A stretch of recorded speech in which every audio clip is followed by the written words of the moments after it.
Alright guys, welcome back to Valorant News. With the relatively poor performances of Sentinels and NRG coming into this season so far, given the expectations on those two rosters, what exactly is going wrong for these teams and what needs to change in the near future? Some rumours from Subroza as to what NRG should do differently, but also the changes he would like to see for Sentinels to take them back to where they need to be. Very much enjoy your thoughts in the comments below. Hit the like button if you enjoy. Subscribe if you're new as always, I would greatly appreciate it. Let's dive straight into things here. First of all, from the Chinese scene, right, with, you know who, as Chinese Valorant say here. This, of course, is, as known, Alphabet Man, and it's kind of funny, this video, because he says, my entire life from childhood to now, this is what my name represents. It's a quirky name, and he would like to see all the casters try and pronounce it as best as possible. It's funny because his teammates try, and they fail miserably as well, so, at least he can say it correctly. But yes, Alphabet Man will probably still be referred to that way, but they're getting invited, right, to Masters Tokyo because of their good performances so far in the Chinese Valorant region. So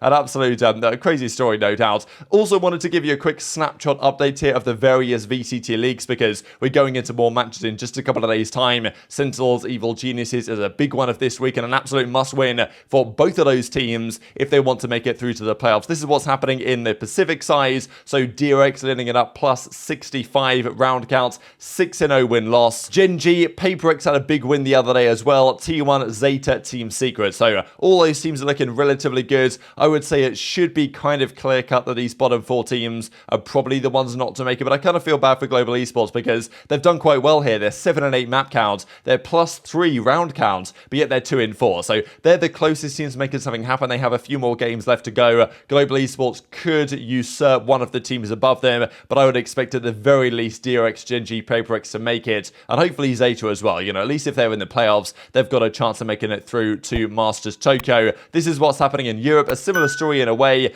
KC, they're making a bit of a comeback, it must be said. They're now 2 and 4. Maybe they can make something happen here because, okay, Fnatic, Na'Vi, Liquid, they should be away and gone. Fnatic currently 5-0, Na'Vi 5-1, and then Heretics, KOI haven't looked so good either. So there's work to be done there for the Spanish scene. Giants, though, are looking okay. So still a lot to be determined in this region, and certainly it's the same story in the Americas. Loud at 6-0, kind of interesting. There's undefeated teams in all regions that are the best of the bunch, but then Cloud9, Furia, Leviathan have definitely fallen away a little bit lately, and NRG, okay, they're sitting here at 3 and 3, but compared to where NRG and Sen were expected to be, Cloud9 with their former roster was expected to be up there as well, but then they weren't at the lock-in event really, and then they made a change and people thought, alright, now they're what, the 4th best maybe team in North America? That was not the case at all. They've turned it around big time, and they are outperforming. Okay, Evil Geniuses, they're quite a way off the pace, but still, they're actually not far behind. If you look at their kind of discrepancy to Sentinels here, yes, Sen have probably played harder games so far, but Sen have a worse round differential. They have a slightly better map differential, but not by much. So that series between those two is absolutely incredibly important. And then 100 Thieves, NRG, and Co. But it's interesting to see that going into this year,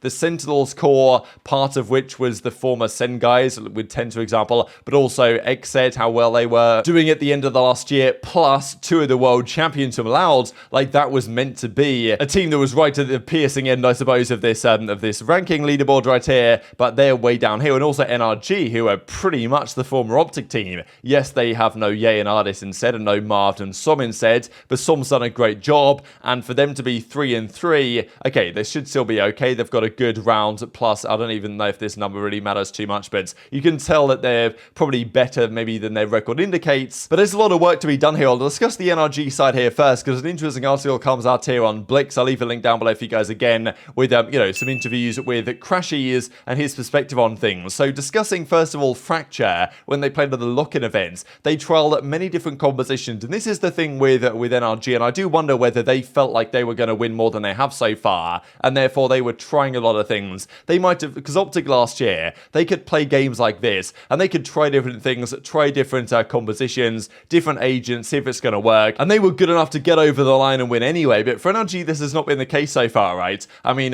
they tried a bunch of different compositions. Crashy says we tried Raze, Jet, Cypher, Killjoy, Breach. We tried so much stuff, and it came down to this one because of our players' best fits. I would say it's just a comfortability thing, and that's the question with what they've been doing lately, because Ardis, we'll see what Subroza has to say on this in a second, often on the Raze, and just isn't particularly good with the Raze compared to how good he was on the Chamber, or even with the Jet, for example. And there's the same argument about Cryo, right, on the 100 Thieves side. just put the guy on the Jets, right? You know, just don't even bother about the Rays. But Rays on certain maps is kind of necessary, so there's a debate to be had here. Crashy says that early in the season we were just trying out a bunch of things. We had some success at lock-in. We thought we could expand that and get even better, but we tried a bunch of stuff because it's the regular season, so you've got time to experiment. We didn't want to stay stagnant, especially because we were a very innovative team last year, but you know, they lost some close series, and this is the difficulty they have, is that now they're looking a little bit precarious. So Crashy says, we're not guaranteed for playoffs. Once we are, then we will start to experiment more. So an interesting analysis from Crashy is that they've gone back, and it was very clear a few matches ago,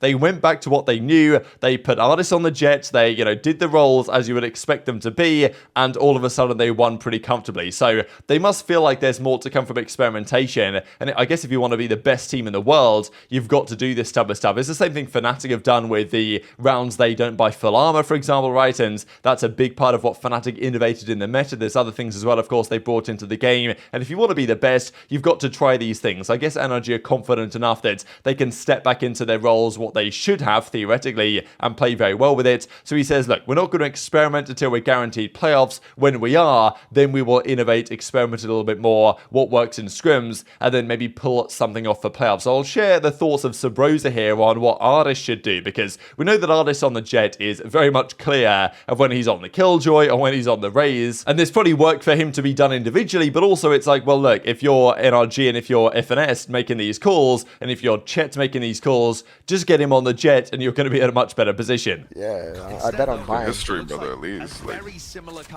history. And then what's this, like, Pujan's back on, like, his normal agents and shit? Like, always when I bet you guys go back to your roots. Bro, can it's like they do it on purpose. Seriously, can we keep artists on Killjoy and shit? I like the artists on Killjoy. Next match I will.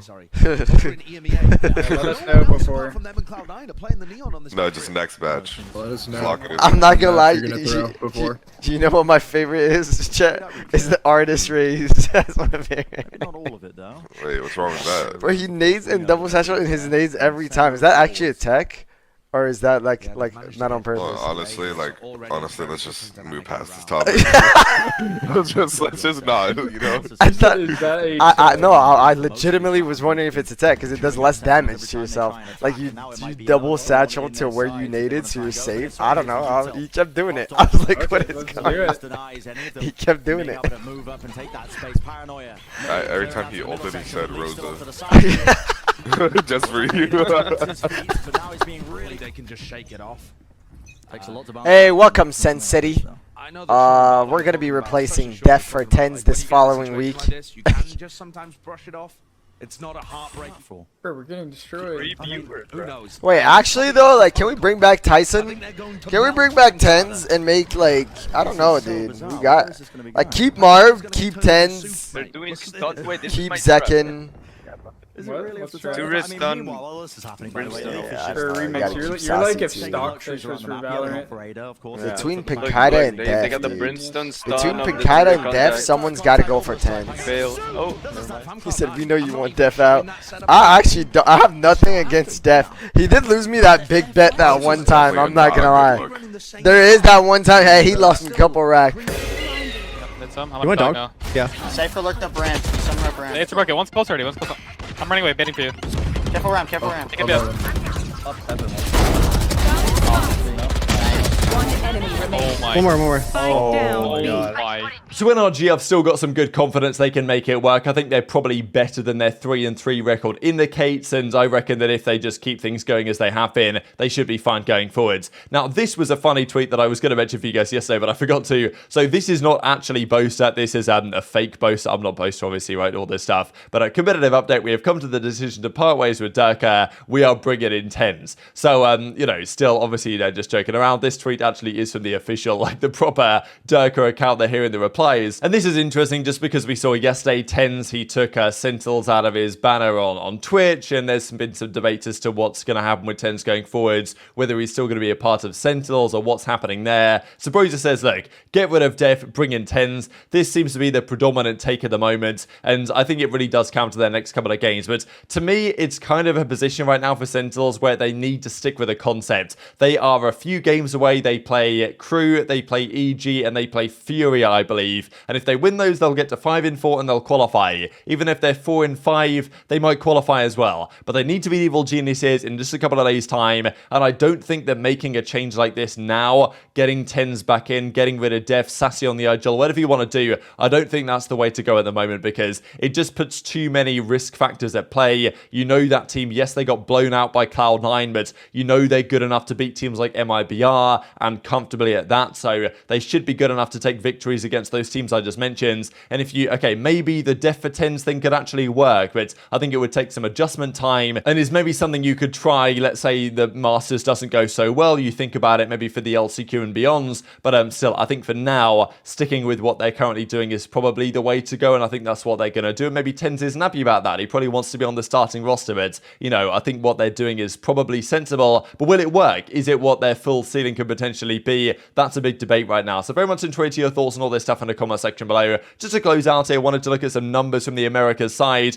just to show that King is actually the third best performing player of the season. From a purely rating perspective, which I thought was pretty impressive, given that he is the IGL for Leviathan, and therefore people are saying, oh, maybe he is the greatest IGL in the world. Now, you know, is that really the case just because Leviathan as a team, how well have they really been doing, right? Like, how good are his calls? That's obviously a key component of the IGL, not just the slaying, but Som is right up here, Less as well, Marved as well, and he played a few series, but he's right up as well. But Aspas and Leaf is pretty interesting to see him topping the numbers again, because Leaf for some time was not exactly off the pace, but it didn't feel like he was quite what he used to be. But now with their recent roster, Leaf has been cooking. So those are the numbers. And in the challenger side, they're back in business again tonight. A massive game here for Disguise today. There's no Steel. Exalt is in there. They play Turtle Troop today. That's a huge game. Disguised need to win that one if they really want any chance of qualifying for the playoffs and trying to make it to Ascension. And on the other side, it's FaZe versus All Esports, which is going to be interesting in its own right as well. So very much enjoyed your thoughts in the comments below. Hit the like button if you enjoyed. Subscribe if you're new. Take care. And I will see you next time.